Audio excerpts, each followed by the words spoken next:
been in the industry for around about 16 years prior to starting my own company. Decided that it was time to basically go out on my own and decided to start my own freight company.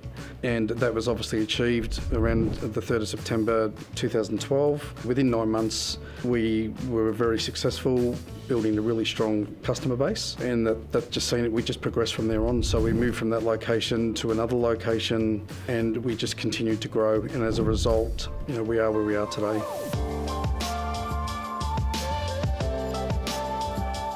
I grew up in Laylaw in Victoria. I was in the Broadmeadows region, so very difficult childhood. Back then there was a lot of crime, there was a lot of drugs, and we're talking many, many years ago, so that definitely may have changed. But me personally, I was always different to everybody else. I wasn't going to pubs and clubs at an early age. I didn't drink alcohol before I was of age. I was wanted to complete my school, and then by that stage my friends were getting their truck licence, so I just thought it was a good idea at the time. My first job in transport was lugging bricks around as a truck jockey for someone else. So effectively I got my truck licence and then obviously landed my first driving job delivering to pubs and clubs throughout Victoria, and I was an 18-year-old, so I was probably one of the youngest brewery drivers back then. I just felt that there was something better out there for me. And that drove me my whole working life. I went from a truck driver to a fleet allocator to an operations manager to a general manager and to a director of a company prior to starting this one during my journey.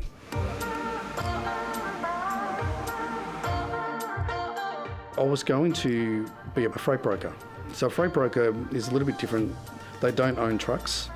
Effectively what they do is they act as a mediator. But I felt if I was to do that, I would lose control over our customers, because when you're relying on someone to manage the freight gets handed to several different companies, and I didn't want that. I actually wanted to be able to control it, control the environment, and more importantly, it was about retention as well. Servicing the customer extremely well, and then it's not all price driven, it's about the service that we provide. Freight Assist Australia was going to be Complete Logistics Solutions, then I changed it at the last minute to National Transport and Logistics, and then obviously we went on to securing shared facilities, and then we grew from there.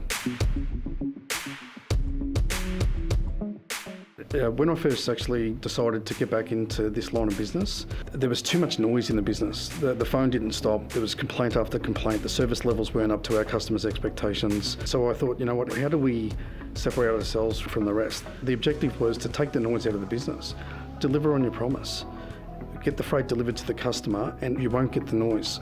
The phones don't ring off the hook because the service levels have been achieved every single day. And the reason why we've grown so dramatically is because it's all word of mouth. We're getting a lot of referred business.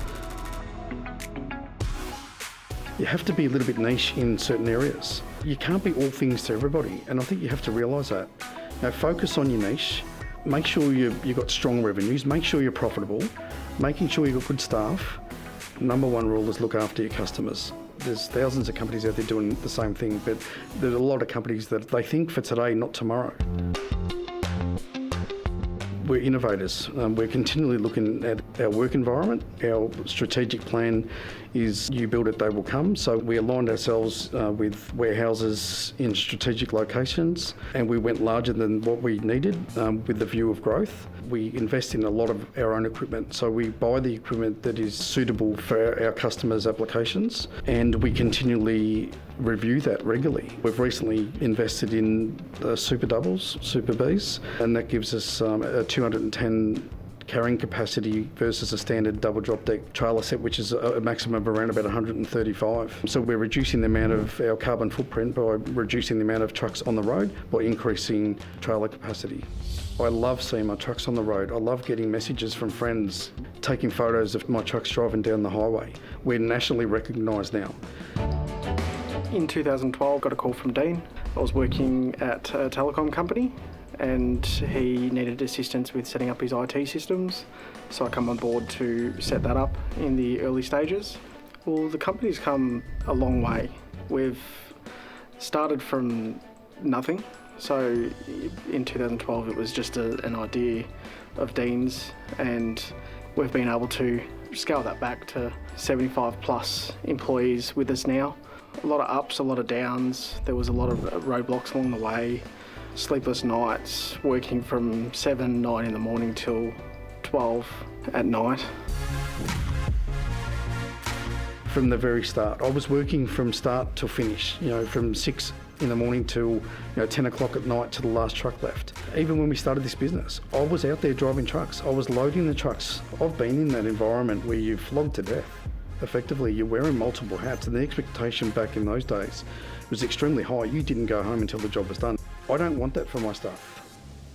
I don't want them doing unrealistic hours to the point that it's not enjoyable and they don't get to spend time with their own family. That's the culture we've created here.